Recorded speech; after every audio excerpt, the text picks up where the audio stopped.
What do you know now that you wish you would have known then? Oh, nothing. Not that I don't know a lot of different things now, but you know, I think the reason to be in theater is that you don't know what's going to happen next.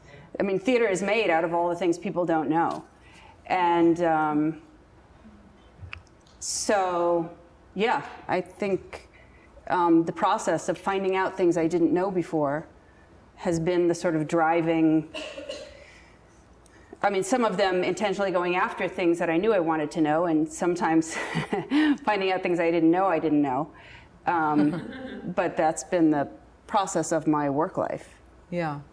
That leads me to Well and 2.5-minute ride. Mm-hmm. One was about your mother, Well. 2.5-minute ride was about your father. Were you attracted to your mother and father's subjects because of something you didn't know? Something you wanted to find out? Yeah, I mean, I had started, I didn't start out as a writer at all. I started out as an actor in a simultaneously sort of driven, you know, in the sense of a calling that I didn't quite know that I had. Which was? The theater. Oh. Which not only did I not really know that I had it, but what I did know, because I was told, was that there wasn't a place for me in the professional theater. In what sense? Well, I was told in college that I would, a number of things. I couldn't, one time there was one of the many plays I didn't get cast in. I wasn't cast as the best friend, and I was told it was because, and the professor said this to me in this sort of matter-of-fact way, as if this was obvious. He said, well, you know, you don't convey any sexuality on stage, which was an incredible thing to say to an 18-year-old girl, I think. And then, you know, I was told that I either needed to lose 50 pounds or gain 100. Then I'd be a clear type. I was told that there might be work for me if I could hang on until I was 40, when I could play someone's mother. And I was told I was a character actress, which, as I like to say, I realized at some point was really a code word for lesbian.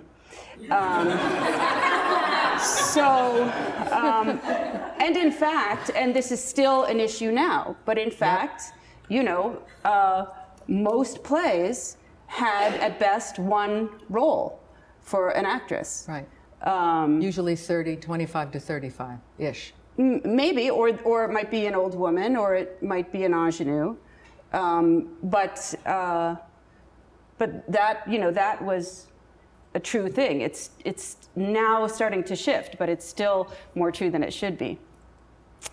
But then you know, I found my way down to the East Village, and particularly this little theater collective, the Wow Cafe, where people were just putting on these shows. And I saw the Split Britches Company, and it changed my life. I saw this kind of amazing, vibrant theater that was like nothing I had ever imagined. Mm-hmm. And it was being made in this little storefront. So I just started showing up there. You know, it was Wow still exists. It's still a collective. It still runs on the same principle. If you go there and you volunteer to be part of the collective, you go to a staff meeting they used to be on Tuesday nights. I don't know if they still are, and you know, do some support work on somebody else's show. You can do your own show. Although that was still being formed. So when I did a variety night. I had no. You did a what? A variety night. There were these variety nights. A friend of mine said, "Oh, you should come down and do a variety night."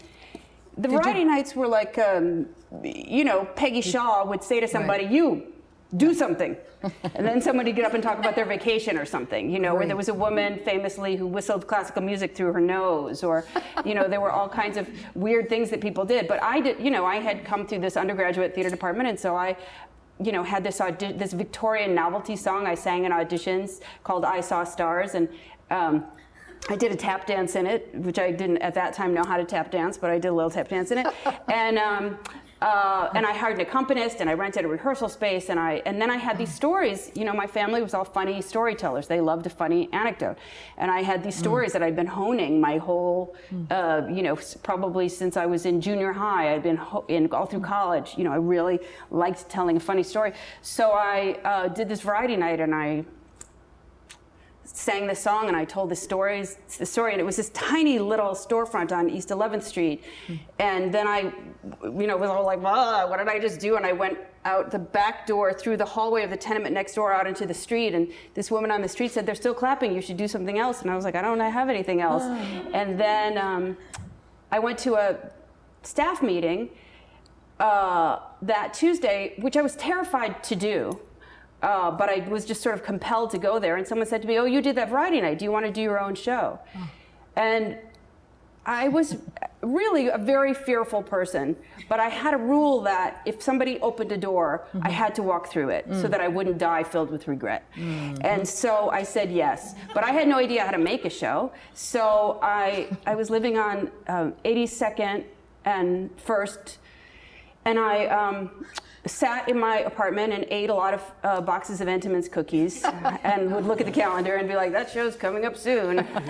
Better figure something out. And I rehearsed some more songs, and then I made a list of all my funny stories. And then when the shows happened, it was 2 nights at 11 o'clock after the show that was happening at 8, which was called Hiroshima Beach Party, and the set for it was sand, and the stage was like, you know, a 7x7 stage. It was like a little tiny stage. So, and the piano was in the audience, and so I taped my list of stories to the upstage side of the piano, and I swept the sand to the side, and then I, you know, did these 2 shows, and they went fantastically, and you know, people came in from off the street, and they just went amazingly.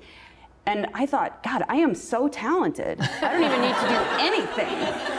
All I have to do is stand on stage, and everything that dropped from my mouth is solid gold. And they said, do you want to do another show? And I was like, absolutely.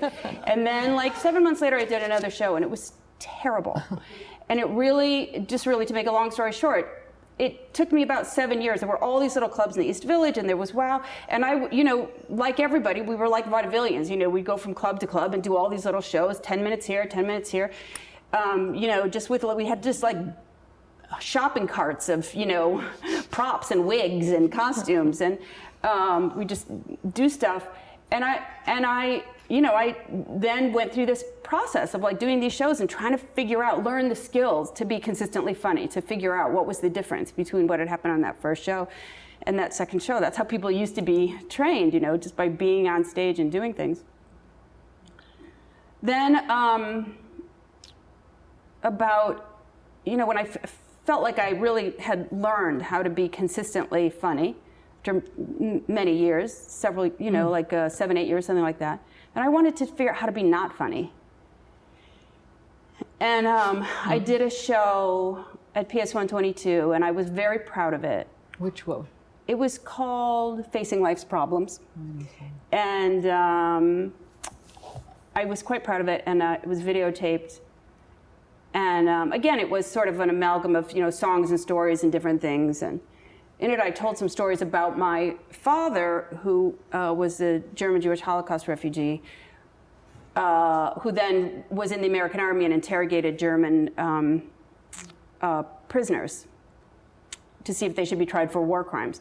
So I told some of those stories, and I was quite proud of it. And then about a month or so later, I looked at the videotape, and I was horrified and humiliated, deeply humiliated. And I felt like I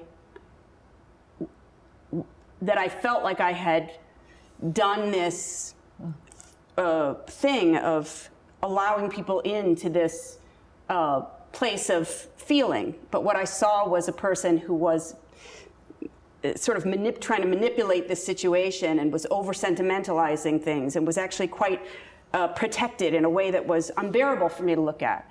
And I walked around for a year in what I called a state of humiliation Tourette's.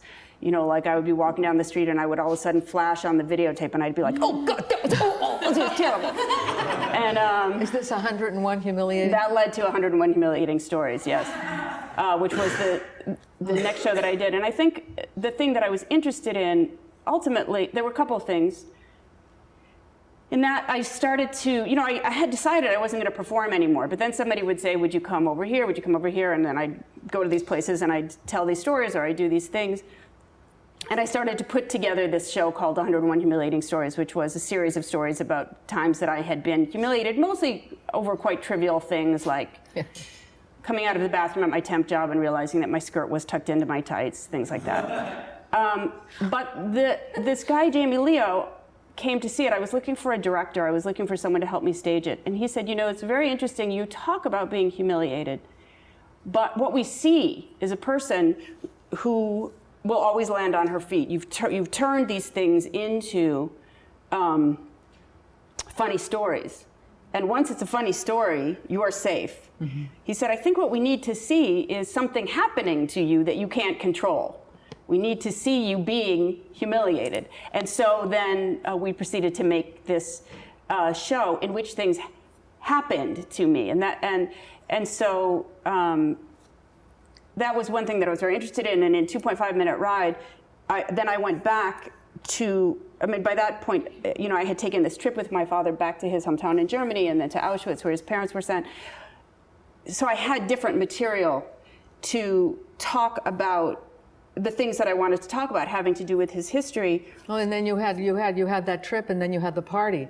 What was the other thing going on? Well, so then I tried to make a videotape about him, and then so there were 2.5 Minute Ride intersperses 3 stories. One is about this trip that he and I took to his hometown and then to Auschwitz, and one is about me and my girlfriend at the time, and then a friend of ours who was a videographer going with my extended Midwestern family to the Cedar Point Amusement Park in Sandusky, Ohio, that's right. Where he loved to ride the roller coasters, and trying to make a videotape. And then the third was about my brother's engagement and subsequent wedding to a woman he met in the Jewish Singles Room of America online.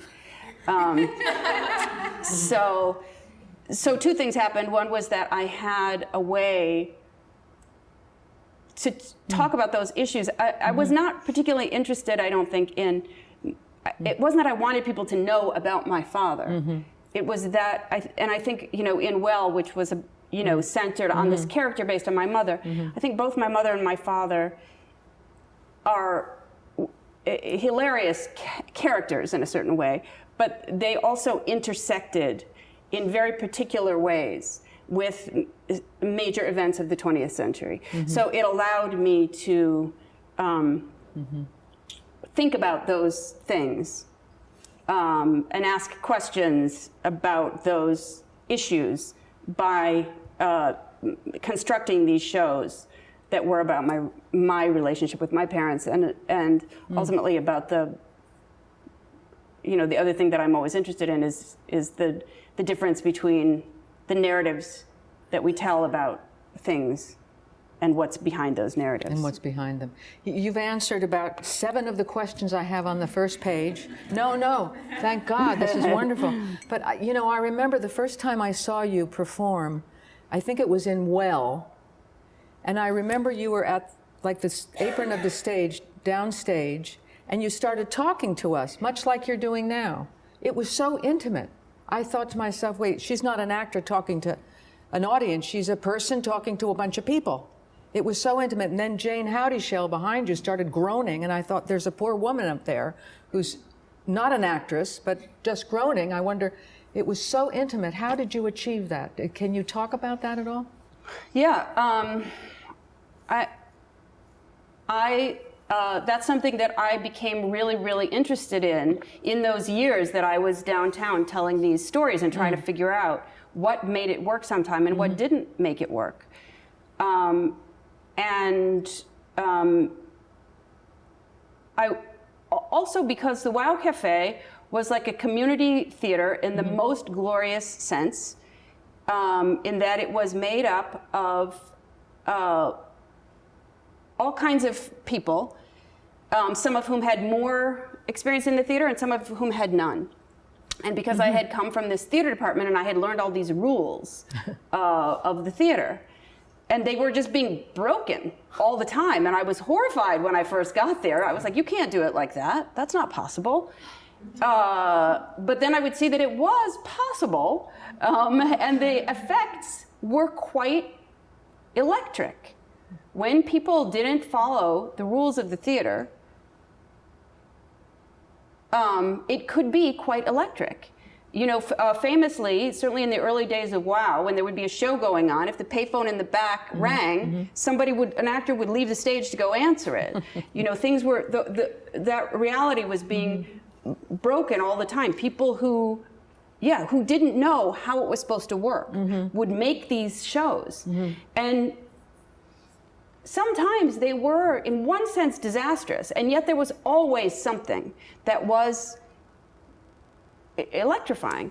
And so I became, and also because I was telling these stories, I became really interesting in that, in what performance is. What is that thing that happens between a performer and an audience? And the other thing about doing a lot of shows, whether you do it in a formal stage, whether you're somebody like Jane who worked regionally for 25 years, or whether you're doing it in small clubs like I was doing, is that you learn to gather and coalesce the attention of an audience. And that's not something that the only way to learn that is to do it, because it's an energetic process. And so you're feeling what's coming toward you. Well, you work with it. So the other thing that was interesting to me was that I was telling these stories.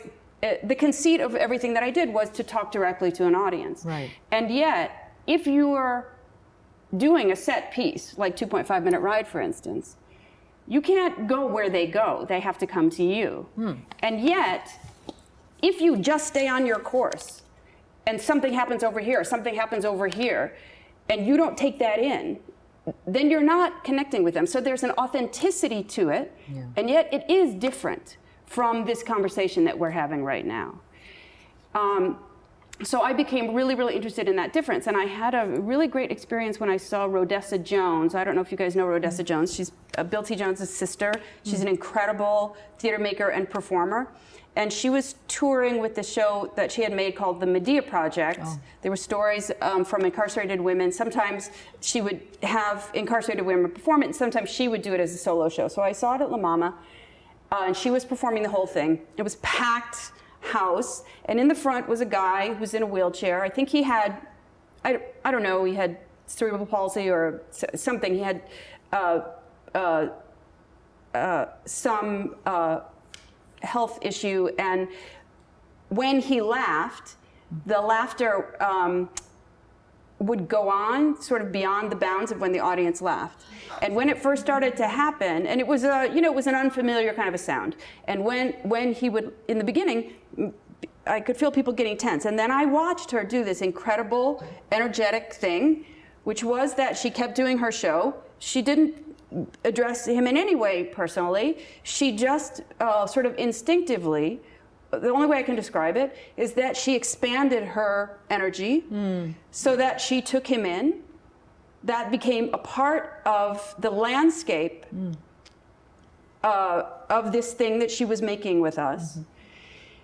And I thought that is the thing, that is a really important thing for me to learn.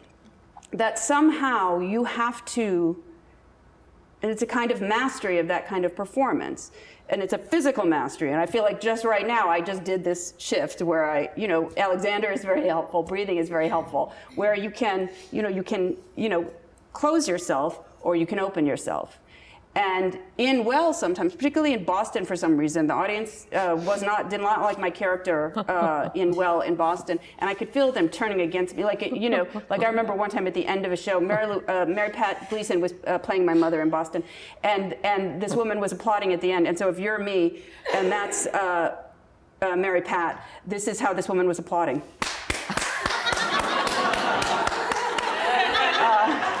And when I could feel the audience. Because my character was a flawed character. My character was a deluded character. And when I could feel the audience closing to me, I would think, you have to breathe. You have to let them in. You have to be permeable. And it's so I became very interested in that thing of how to take in everything that's happening, coalesce, and the attention of the audience, and bring them with you. And then I became really interested in what an audience instinctively feels about theater when that thing is shifted. When you go back and forth between being a performer, talking to an audience, which is an authentic, actual back and forth connection, and then when that drops and you become a person in a room with other people. That's right. And the kind of electricity going back and forth between those things. So the first time I did that was in 101 Humiliating Stories, where it started in this very stylized way. I was behind this scrim, and there was this light, and I was running in slow motion, and there was this music, and I was, telling this very dramatically written story about being in gym class in junior high. And then the music is still going, and the lights are still going, and I sneaked my way up from behind the curtains, and I would, call the stage manager, and it's, excuse me, can you stop? And I did it like in a super real way. So much so that if the audience could see the stage manager, they would like knock on the window. They'd be like, she wants you to stop, she wants you to stop, something's happened. And then I would ask for the lights to be brought up, and I would say, I'm so sorry to stop the show. It's just that, it's just occurred to me that some of these stories can be really, really traumatic, and particularly the ones about junior high. And so I just wanted to say before we go on that if any of you if this might bring things up for you that are hard to deal with. So if any of you, start to feel, sort of freaked out about, if you've had any particularly humiliating things happen to you, I don't mean you personally. I don't mean to infer that anything more humiliating has happened to you than anybody else here. But if anything happens, just please raise your hand and we'll stop and we'll focus in on you for, again, not you. We're focusing on you for a second and then we'll go on. So is everybody okay? Okay, let's go on. And then I would go back. And then through that show, I would go back and forth over and over again. Well, I mean, once, in the middle of that thing, once they realized that it was part of the show, it's, the delight people feel because they know they can take a trip with you. Well, not only that, but what they know, theater, I don't know if you guys thought, so what was it, 39 Steps? Is that the Hitchcock one where they basically take those film tropes and they make them out of theater? They make them so when the guy's on the top of running on the top of the train, they're on the top of those tables and chairs and they're like flipping their coats behind them. And the audience it's in a state of exquisite delight because there's nothing real in the theater, not one thing. It is all imaginative metaphor that is made in the mind of the audience. That is what happens in the theater. And when you make the audience aware of that's what they're doing in some way, not consciously aware, but when they do that, they are delighted. It's a delightful thing. And so that meta-theatricality, that going back and forth, I think makes people feel delighted in the experience of theater. In 2.5 Minute Ride, then, I did it in a very different way, which was that I was in the middle of telling this story about going into the gas chamber, standing in the gas chambers with my father. And then I paused for a long time, and this was I really had to be in practice to do this really, really well because it had been quite naturalistic what I was doing before. And then I said,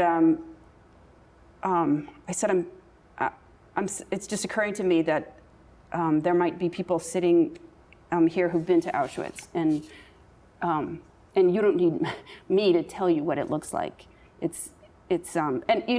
So this is me now talking to you. So often there were older people in the audience who particularly because I did that show 20 years ago, there were often people who looked plausibly like they were survivors of the camps, So I would say it's insulting for me to try to describe to you what Auschwitz looks like. It's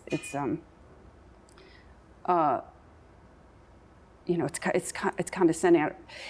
And then I would tell this story, I would end up telling this story about this thing that my father said to me, and the conceit of it was that this was something that the show had broken, that this was something that that I couldn't go on, this was something that had happened in this moment. And I think, by the end of it, I think it was clear that this was actually part of the show, but it didn't really matter. I think the thing about those conceits is that it had to be very, very well executed.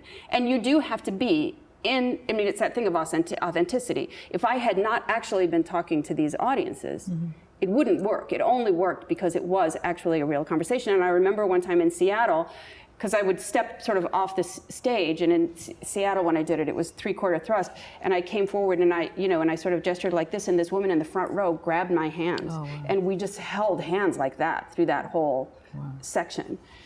And so yeah, it's I did a student matinee of 2.5-minute ride in Hartford. Oh no, in Red Bank, New Jersey. That was it. And I was nervous about it. I have done it before. It works, but the point of view of the show is as an adult looking back. So it's a little bit of a weird thing to do for kids.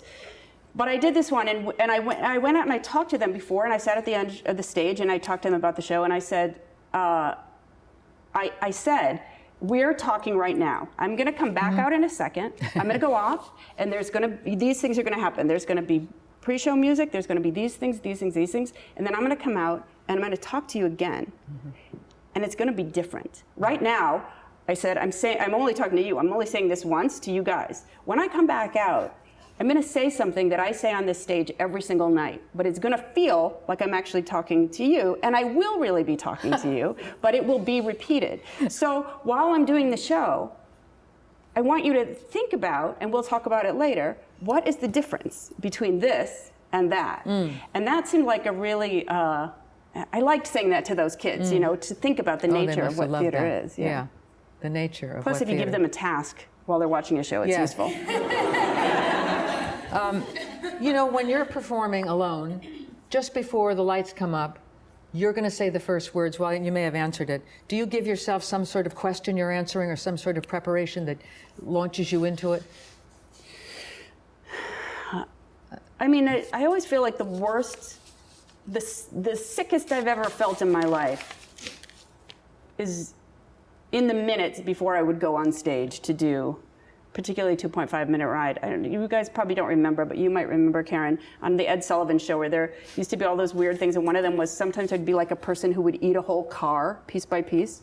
That where they would take it apart and they would like swallow the carburetor. They would swallow, and I would always feel before I went on stage like I was about to have to swallow a car. Yes.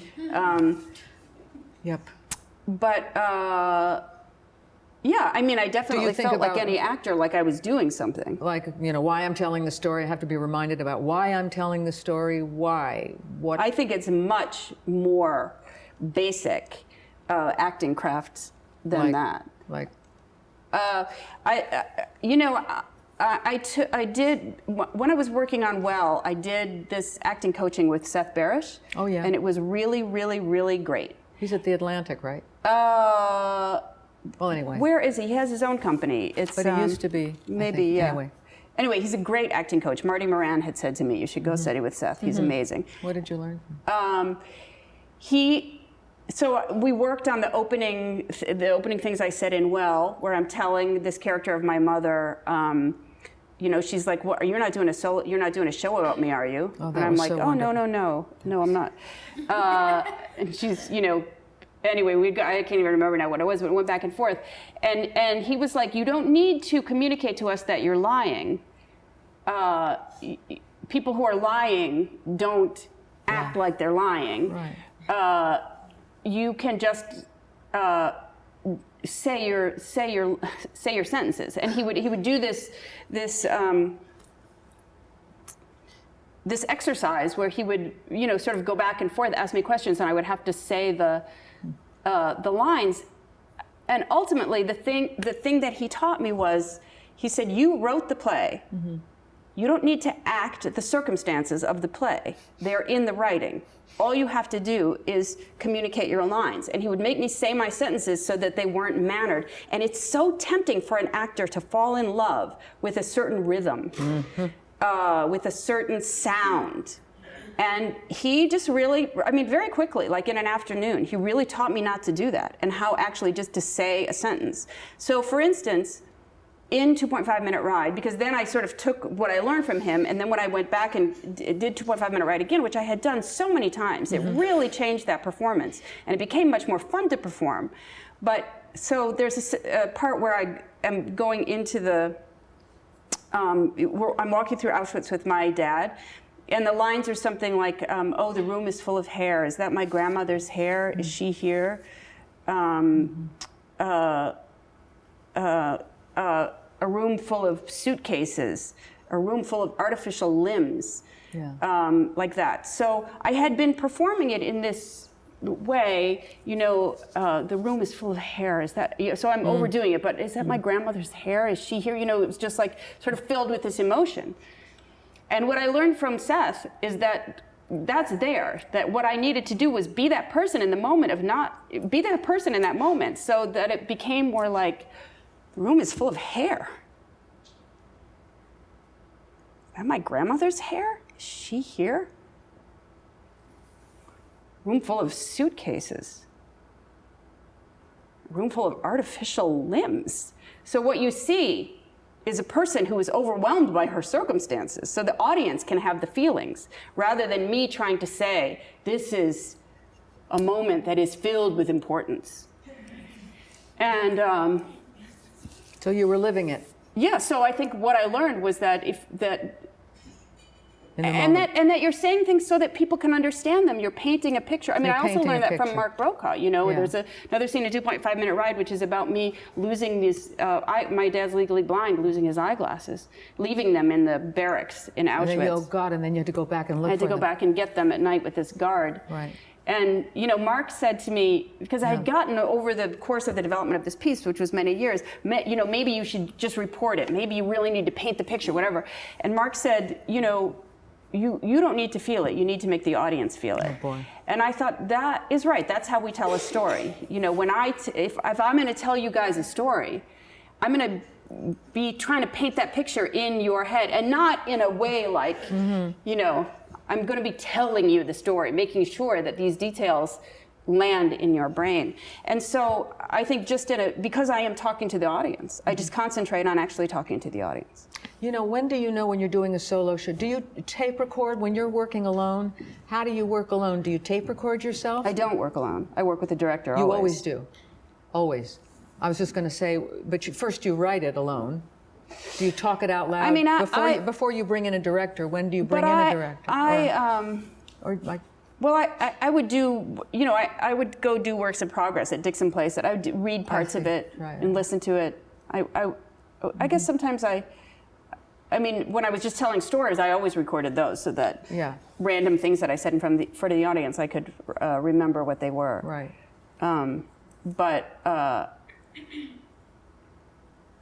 Yeah, I mean, I do a lot of workshops. I hear better than I read. I understand what something is when I hear an audience hear it. You hear better than you read.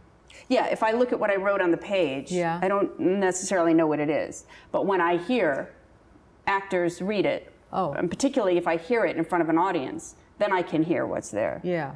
I have to hear an audience hear it.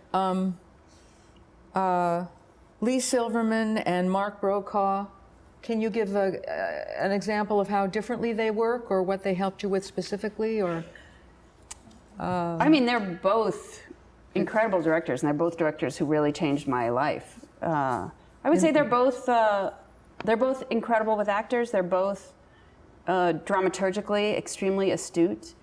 What do you want out of a director? What do you look for? What do you need from a director? One thing is, I definitely want a director who understands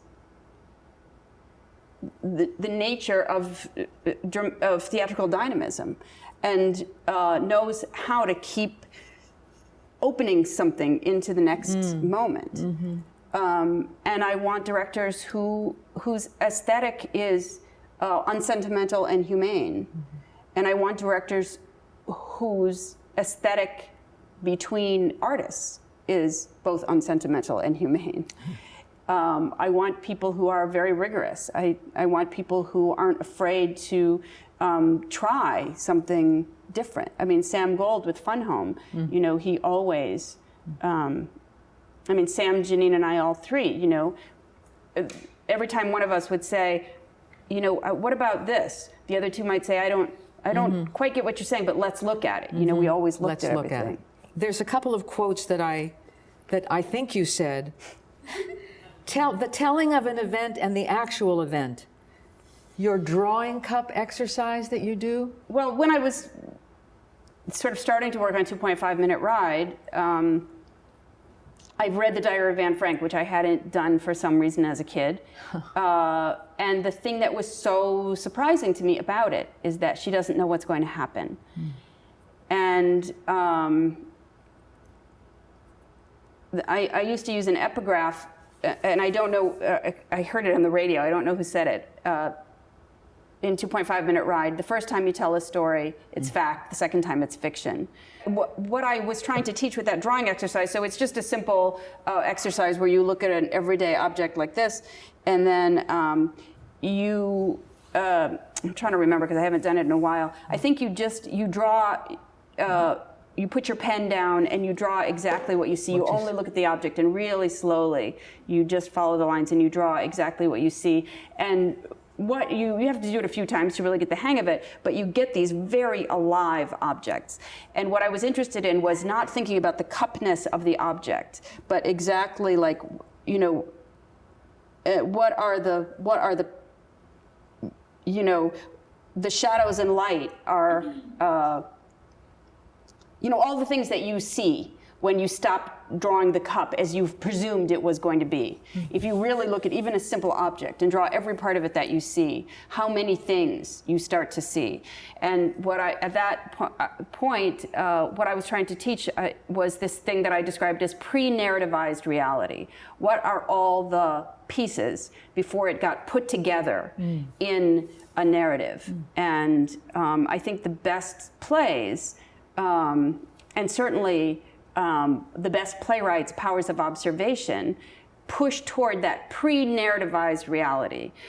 A narrative only contains 10 of the cajillion things that happened.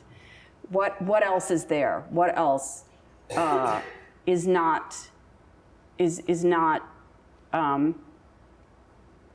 in your consciousness as a writer, but certainly what's not in the consciousness of your characters. Because theatrical characters, I think, a definition of a theatrical character is that the audience can see more about them than they can see about themselves. Oh, does this fit in? Because I love this one too. People use storytelling to communicate qualities about themselves. An audience will always see a subconscious agenda. I teach students to make use of that dynamic. I think theater is about the limitation of consciousness. That's the kind of ethical basis of theater. It's about, you know, Oedipus. Oedipus at Palm Springs? Well, that was the brothers' play, yes. But Oedipus, the Greek Oedipus, I saw that. You know, if you asked Oedipus to write a play in his midlife, a solo show, he would write a play about how he subverted a curse. You know, he has every reason to believe that. We can see why he believes that. It makes total sense. That's why we're like, no. And the power of that play is that it shows us that there are things that he cannot know, and we're seeing what's going to happen to him, and like that's true of it's true of all of us. Oh, yeah. You know, we all live inside of our own consciousness. Right. That's all we have. It appears to us that that is a 360-degree view of the world. But, you know, what I see from here and what you see from there is different. And those, you know, in my partner Madeline George's phrase, rather than having a narrator who gives us an omniscient view of the world that's being created. In a play, there's a democracy of consciousness. There is no narrator, there is no omniscience. There's just this person with limited consciousness, this person with limited consciousness, this person, and we're going to watch them interact based on all of their incomplete information, and we're going to identify with all of them. And it's a way that we rise above that limitation in a certain way. We trick it to have a kind of a overarching empathetic situation with those characters and then with ourselves, I think, and each other. So you read Alison Bechdel's novel and you got to the last page and you closed the book and you said to yourself, I'm going to write a musical? No, I mean, how did that happen? So you read the book and did you hear voices? Did you hear... No. Did you hear dialogue? Did you... No, definitely not, no. I mean, I intuitively had a sense it seemed like a good idea to make it a musical, but I had never written a musical before, so I could have quite easily been wrong. But I think the thing that I knew was that that the narrative voice in Fun Home, and I don't know if you guys have read Fun Home, I highly recommend it. Have you seen Fun Home? Yes. Can you afford to see? But the graphic novel is really a masterpiece. Yeah. And the narrative voice, the sort of captions, is always questioning itself. It's always saying, is that really what happened? Is that what am I imagining that? Do I need that to happen? And that narrative voice was very familiar to me. That was a kind of questioning that I had been dramatizing in my own work. And the questioning of memory, the questioning of my own memories. She was questioning her own memories. She was interrogating her own memories in this very rigorous way. And I had spent the past 20, 25 years figuring out how to dramatize that fairly essayistic question. So I felt, first of all, that I understood the core of that story, what she had done. And then I felt like, although I didn't know how I was going to do it, I felt that I knew which way to, I had a lot of information that would help me in dramatizing it, a lot of experience that would help me in figuring out how to dramatize it. How did you know when a song should come? Well, I was wrong in everything that I thought, and I worked on it for a year, and I wrote an outline, and there were many ideas for songs, and then Janine Tesori came into the process, and in a kind of an amazing way, she was like, all right, and then she just sort of moved on, like, no, that's not right. I mean, that was the thing I didn't know about, and I was extremely wrong. I was thinking about this the other day, that the way art makes you feel is not what art is made of. And so a mistake that amateur writers make a lot is to try to create something that is the thing that theater makes them feel. And I think what I was looking for in those songs was a kind of it wasn't a sort of dynamic moment of opening. It was the result. It was a kind of a distillation of how I imagined or how I have experienced songs making me feel. So it was such a tough adaptation. It was such a strange, tough adaptation. So we would talk and talk and talk and talk and talk. I would go off and write. At some point we'd say, there's a song here. It seems like it's going to be about this. I would do a lot of writing, and then we would talk about it, and then I'd go off and do a lot more writing, and then different phrases would pop out, and then we'd start to, and eventually she'd say, okay, I think I hear it. I think I hear what the song is, and then she'd go write a song with some of those lyrics placed in the song, and then dummy lyrics. And then if we agreed, then she'd bring that back, and then we'd talk about that, and then then she'd do more work on that, or at some point she would give it then to me. There would be the whole song, but with dummy lyrics throughout, and then some of the lyrics that had been developed in that process, and then I would fill it. Then I would write the lyrics into the music. What advice can you give those two who want to do a solo show? Well. I mean, the one thing I always say is never use the phrase, and then I realized.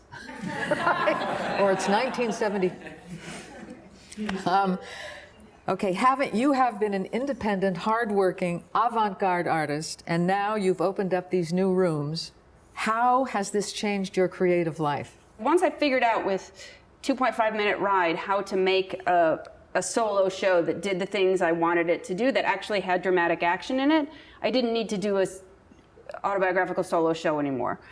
And Well was sort of the next step. Once I figured out how to do that direct audience address thing with other people, I didn't need to do that again. And I think I'm always trying to figure out I'm extremely interested in theatrical form. I'm extremely interested in craft. Musicals are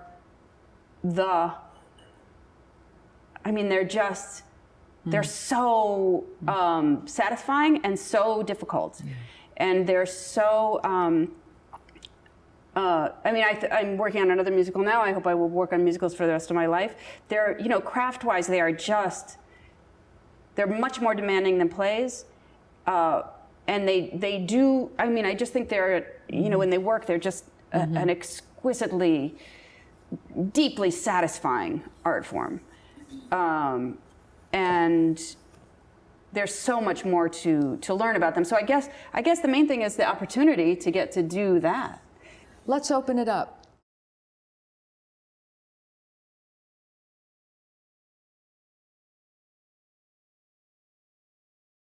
There's two approaches to this. One is one of the most important things that I learned at WOW was that we all have the authority to be imaginative authors of the world from our point of view. Being a theater artist is not someone anybody has to give you permission to do. I think it has sort of dawned on me in the past year or so that many playwrights in particular, I think because of the nature of theater culture in this country, I think have started to feel like their primary relationship is with artistic directors, but a theater maker's primary relationship is with an audience. And institutions are the keepers of resources. And so we need them to get whatever resources we might want or need to get to an audience, but that's the primary relationship. And it's a relationship that anybody can make. My partner, Madeline George, was one of the founders of 13P. Those 13 playwrights, their motto was, we don't develop plays, we do them. You can go on their website and they've left, they did those 13 productions and then they imploded, but they left for Playwrights of the Future all the instructions on how they did what they did. So anybody can make theater one way or the other. But then there's this other thing, which is about these institutional resources. The count, which was done by the Dramatists Guild and the Lilly Foundation, has made very, very clear what the numbers are in not-for-profit theaters. And the beauty of the count is that it looks with the numbers of female playwrights and playwrights of color being produced in a 4-year period in not-for-profit theaters across the United States. The beauty of the count is that it's a generalized view of the field. So it's not questioning any particular artistic decision, because you never know in any specific case. But when you look at those numbers and you see that roughly it's 20, I think it went up to something like, it was in the 20-something% of plays across the country are produced by, or are written by women, then my interpretation is that unless we believe that male playwrights are inherently more talented than women, that is evidence of institutional bias somewhere in that system. And at this point, I feel like I don't need to know where it is. I don't care. I don't care where it is. And in a relatively closed system like the American Institutional Theater, the way to fix it is for artistic directors to fix it. Just change it. And we have actually seen theaters doing that more. My proposal has been that, not that we say every year you have to have this percentage of non-white playwrights, this percentage of male to female playwrights, but that over a 5 or 6 year period, theaters make a commitment to have a more, certainly equal numbers of male and female playwrights, and then a much larger percentage of non-white playwrights. And I think that then you have total freedom. Then you can have seasons of all men. You can have seasons of all women. You can do whatever you want. But I think there are many more good plays than there are production slots. Yeah. It's not a problem, and there's all kinds of non-artistic reasons that season planning is happening all the time, based on people's schedule, based on cast size, based on how much the set costs, but all kinds of things. So and it's not hurt playwrights' horizons to it's not hurt the public theater. Those are two theaters that have really really changed the demographics of who they're producing. And they have had really, they have not suffered. So I think the beauty of the Count, and this was Julia Jordan's idea, is that it's just clear. It's just numbers. It's just numbers. And so it's possible. It's possible. I mean, Madeline and I went and we just talked to artistic directors in New York City. We ran numbers just for New York City alone, and we went and we sat with some artistic directors and we asked them questions and we showed them the numbers, and some of them were quite surprised about their numbers. And it's not we didn't tell them what to. We just asked them, what are your feelings about diversity? Do you value it? Do you not value it? What rhetoric works for you? What rhetoric doesn't work for you? Just various questions, and showed them the numbers. And, that it just makes people aware of what's happening. There were theaters that were like, we are stunned that these are our numbers. It's not what it felt like. And that's also the thing. Like, women and people of color have been, there's this sort of idea that these are just our feelings, but they're not our feelings. It's what's really happening.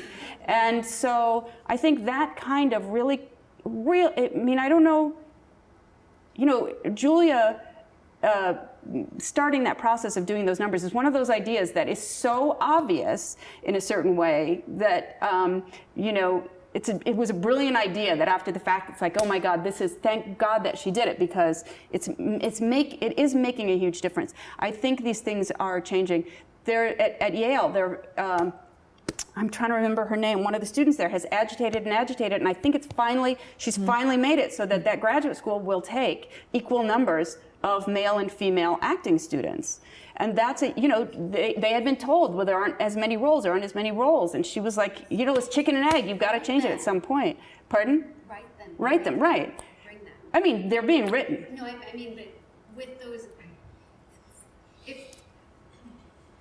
do more plays with more women. I mean. Yeah.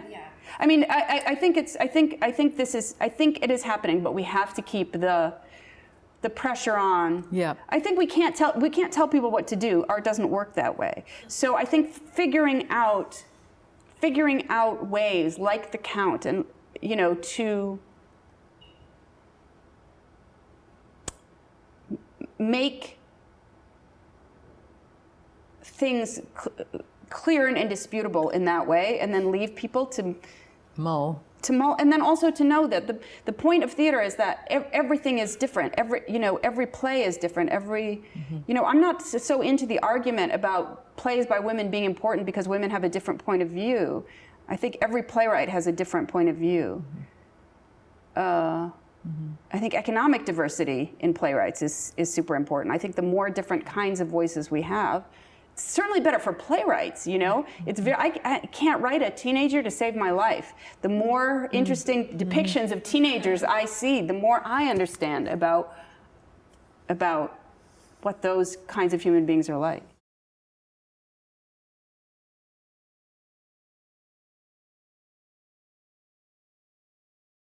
Well, we did it first, of course, at the public in a proscenium, but it's all Sam Gold. It's all Sam. He had the idea to do it at Circle. I think the reason, I mean, you know, it's Sam, it's Ben Stanton, our lighting designer, it's Guy Harada, our sound designer, doing a musical in the round. I mean, if you think about it for 2 seconds, you think about all the sound problems. And Kai Harada designed this crazy system with micro delays, tiny speakers all through the theater with micro delays, so that everybody hears everything at the same time, at the same level, without an echo. It's really incredible. And David Zinn, our set designer, you know, it was really incredible watching them work in that space. Sam likes that intimacy. He liked, you know, he did his Uncle Vanya in the round down at Soho Rep. It was so ravishing. I think the round works for a memory play. You know, the play really takes place inside this main Allison's consciousness, and the round really works for that kind of a play. If it was a different kind of a play, it might not. For instance, Well doesn't work in the round. It needs a proscenium because it's about breaking the proscenium. It's about breaking the formality. So I think it's a mix of the skill of our director and our designers with that material. Well, thank you so much. Thanks, everybody.